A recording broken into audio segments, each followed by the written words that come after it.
Contrary to popular belief, African American history did not start with slavery in the New World.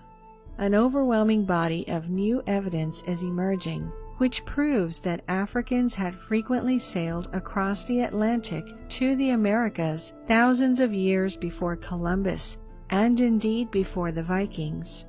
The great African civilization of Egypt, together with many North and West African people, traveled to the Americas and even contributed immensely to the early American culture by their architecture, art, political systems, and religious practices, as well as mathematics, writing, and a sophisticated calendar. The most substantial evidence of African presence in America comes from the pen of Christopher Columbus himself. Columbus noted in his journal that Native Americans had confirmed that black-skinned people had come from the southeast in boats, trading in gold-tipped spears. Columbus also saw the metal goods from West Africa, and he even obtained them from the Native Americans. Chemical analyses of gold tips found by Columbus on spears in the Americas showed that the gold most certainly came from West Africa. In 1992, a German researcher who was performing tests on mummies found traces of hashish, tobacco, and cocaine in the hair, skin, and bones of the ancient Egyptian mummies. Tobacco and coca were plants that only grew in the Americas at the time of mummification. So just how did these exotic opiates arrive in ancient Egypt before the discovery of the New World? This crucial piece of evidence proves that ancient civilizations were not only interconnected in the distant past, but also elaborate trade routes were established thousands of years ago. Perhaps the most famous discovery of all is the ancient Egyptian colony found in the Grand Canyon. This extraordinary discovery made the front page of the Arizona Gazette in 1909. Two archaeologists encountered a series of bizarre caves in the Marble Canyon region of the Grand Canyon. The caves were full of Egyptian artifacts, including statues, copper weapons, and even granaries full of seeds. The cave system was so big it resembled a subterranean city, which was big enough to accommodate 50,000 people. Many mummified bodies of Egyptian origin were also found. The two archaeologists who made the discovery made the mistake of involving the Smithsonian. As we mentioned in our video about the discoveries of giant skeletons and how they were all covered up by the Smithsonian, the case with the Egyptian colony in the Grand Canyon was no different. Allegedly, the Smithsonian took full control of the excavation and took possession of all of the artifacts and mummies. Later, when questions about this discovery were forwarded to the Smithsonian, they simply denied that any of this had ever happened. They said they had no records of the archaeologists who found the colony, nor of the discovery itself. The story was left forgotten, and the historical status quo that ancient civilizations weren't advanced enough to travel to the Americas still remains. If ancient Egyptians could organize large-scale transoceanic voyages, wouldn't we find more evidence of their travels? Well, we have. It's just that mainstream scholars firmly oppose the discoveries while tagging them as elaborate hoaxes. An example of this is the intriguing set of Egyptian hieroglyphs located in Australia. Referred to as the Gosford glyphs, the intricate set of symbols is believed to have been carved some 5,000 years ago by ancient Egyptians who visited Australia. They were written in the archaic style of the early dynasties, a style that has been studied very little and is untranslatable by most Egyptologists. However, Egyptologist Mohammed Ibrahim and Kemet School co-director Youssef Abdel Hakim Aouyan, who have studied ancient Egyptian hieroglyphs their entire lives, were able to decipher the enigma. They worked with a group of people to translate the mysterious engravings, and the result was incredible.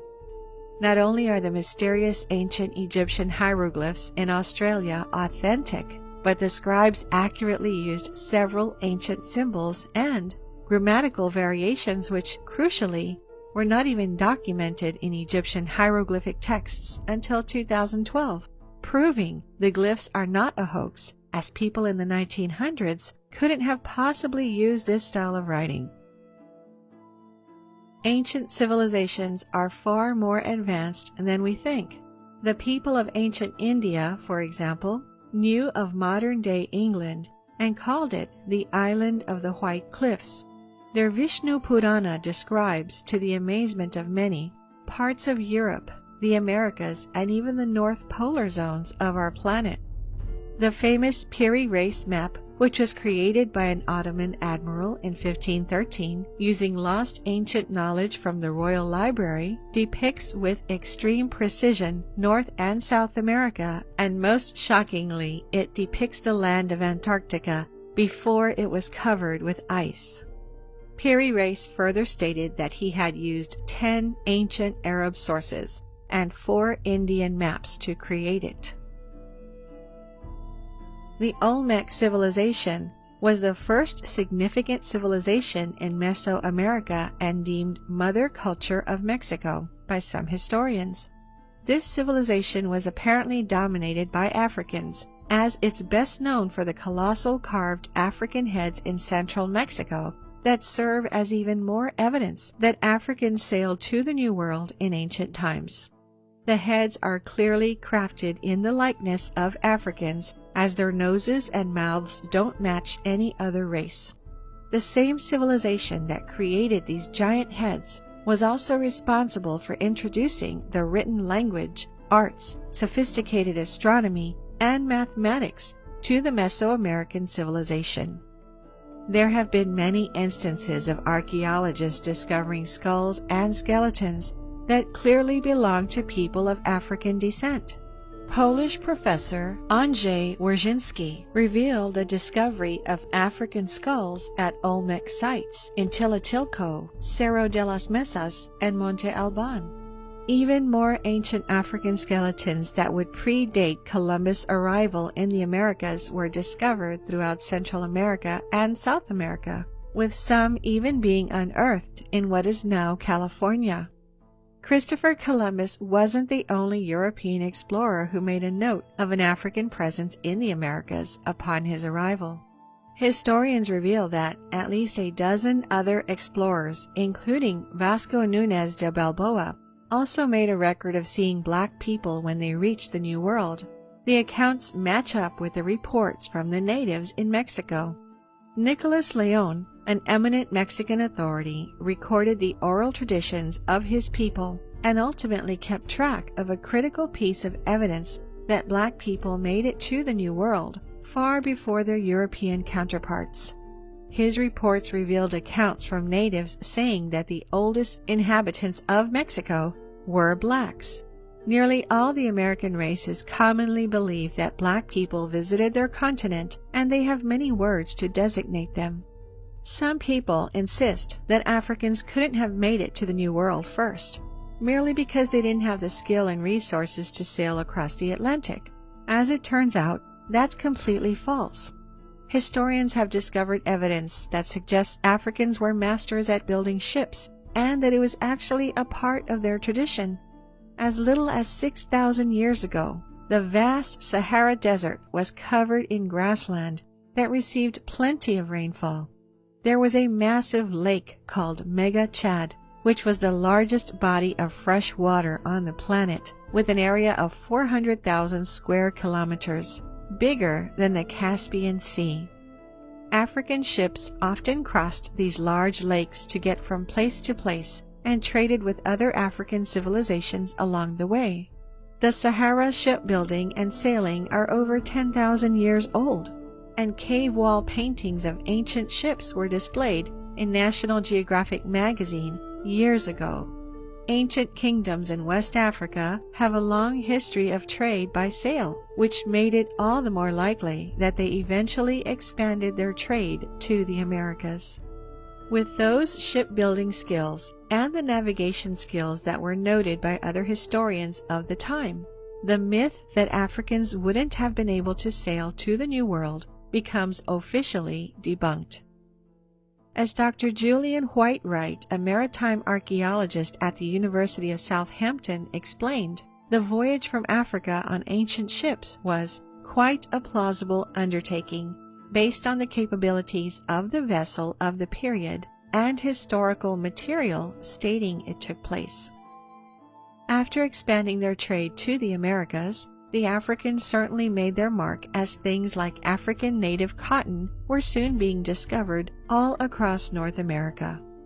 As you can see, numerous pieces of evidence supporting the idea that ancient African civilizations had the ability of transoceanic voyages in the distant past, leaving behind clues that researchers today are finally picking up. Located in the Museum of the Seminary of Sherbrooke in Quebec, Canada, there are a set of mysterious stones with Libyan inscriptions on them. According to many who have researched them, these stones offer conclusive evidence that neither the Vikings nor Columbus traveled to America first, but a culture from northern Africa 2,500 years ago. And at the time of the discovery, the considerably weathered stones were covered with 2 lines of an unknown script.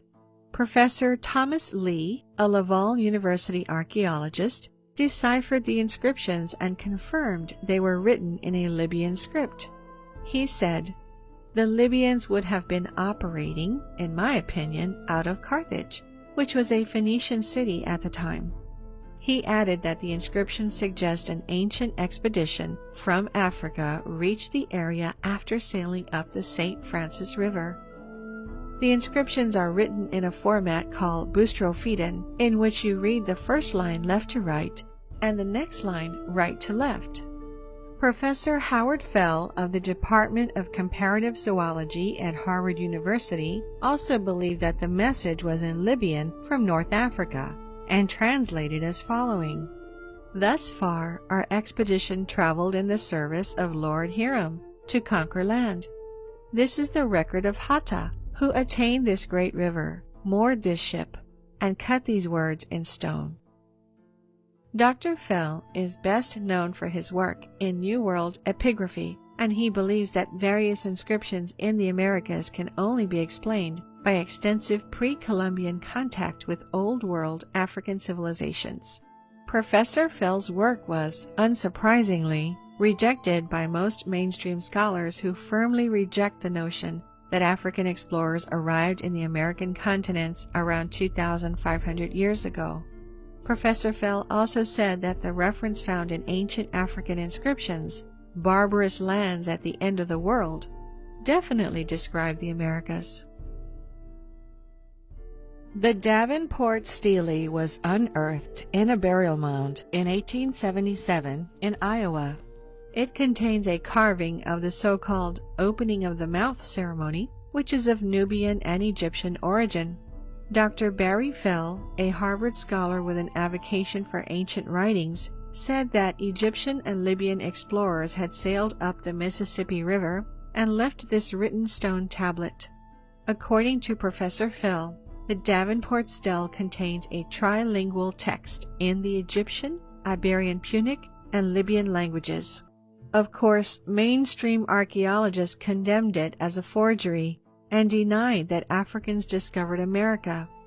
In his book, America B.C., Ancient Settlers in the New World, Professor Fell surmised that the Davenport Stele dates back to the 22nd or Libyan dynasty of the Egyptian Empire, a period of overseas exploration. On one side of the artifact, there are carvings of Egyptian writing and the depiction of an ancient Egyptian festival. On the other side, there is a picture of 2 Egyptian obelisks, a pyramid, and African animals. In the book, "The First Americans Were Africans: Documented Evidence," Dr. David Imhotep writes about the depicted festival. He said, "The religious similarities here are numerous and sometimes not only similar but identical to the Djed festival of ancient Egypt. This ceremony traces back, however, before Egypt to Nubia, because the Egyptian god Osiris is part of the ceremony. This means the Djed festival predates even Egypt." The other stele we mentioned is the Pontotoc stele, which depicts the life-giving rays of the sun descending upon the earth beneath. This symbol is very similar to the Aten symbol of the Egyptians. The stele also had Ogham Punic inscriptions, sufficiently clear to disclose the phrases, "When Baal-Ra rises in the east, the beasts are content, and when he hides his face, they are displeased." If we can imagine that Vikings visited America in medieval times, why shouldn't Phoenicians, Libyans, Egyptians, or other ancient sailing cultures do the same? We're going to tell you the story of Mansa Abu Bakr II of the Mali Empire, who gave up his throne to explore the Atlantic Ocean and eventually reach the shores of America. Mansa Abu Bakr II was a 14th century ruler of the Mali Empire in West Africa. The 14th century was a time when the Mali Empire had reached its pinnacle. In this period, the Mali Empire was even bigger than the Holy Roman Empire.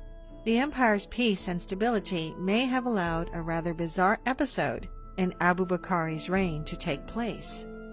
According to Syrian historian al-Umari, who met Musa in Cairo, the Malian ruler's predecessor had abdicated his throne so that he could explore the Atlantic Ocean. Very little is known about the life of Abu Bakr, and the only known written account about him at present can be found in the work of al-Umari, who recorded the ascension of the throne of Abu Bakr's heir. One English translation of al-Umari's talk with Abu Bakr's heir and how he ascended to the throne is as follows. So Abu Bakr equipped 200 ships filled with men and the same number equipped with gold, water, and provisions, enough to last them for years.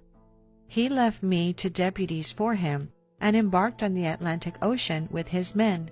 That was the last we saw of him and all those who were with him. And so I became king in my own right.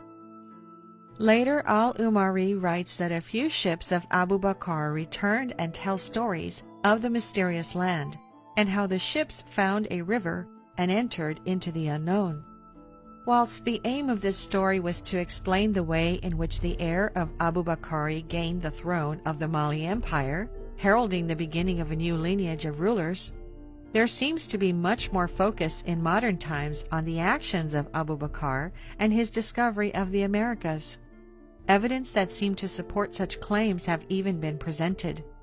Place names on old maps, for example, are said to show that Abu Bakr and his men had landed in the New World. The Malians are claimed to have named certain places after themselves, such as Mandinga Port, Mandinga Bay, and Sierre de Mali. The exact locations of such sites, however, are unclear, as one source states that these places are in Haiti, while another puts them in the region of Mexico. As time allows us to drift further and further away from the European age of exploration, and we move beyond an age of racial, intellectual prejudice, historians are beginning to recognize that Africans were skilled navigators long before Europeans, contrary to popular belief. Of course, some Western historians continue to refute this fact because, consciously or unconsciously, they are still hanging on to the 19th century notion that seafaring was a European monopoly. After all, history will tell you that seafaring is the quintessential European achievement, the single endeavor of which Europeans are awfully proud. Seafaring allowed Europe to conquer the world. The notion that black Africans braved the roaring waters of the Atlantic Ocean and beat Europeans to the New World threatens a historically white sense of ownership over the seas. During the 19th and 20th centuries, several scholars wrote books and articles about this subject and urged the academic establishment to change primary and secondary curricula across the United States to reflect the great contributions of African people to early America. Unfortunately, such pleas fell on deaf ears, and today the children are still being taught in school the tale that Columbus discovered America.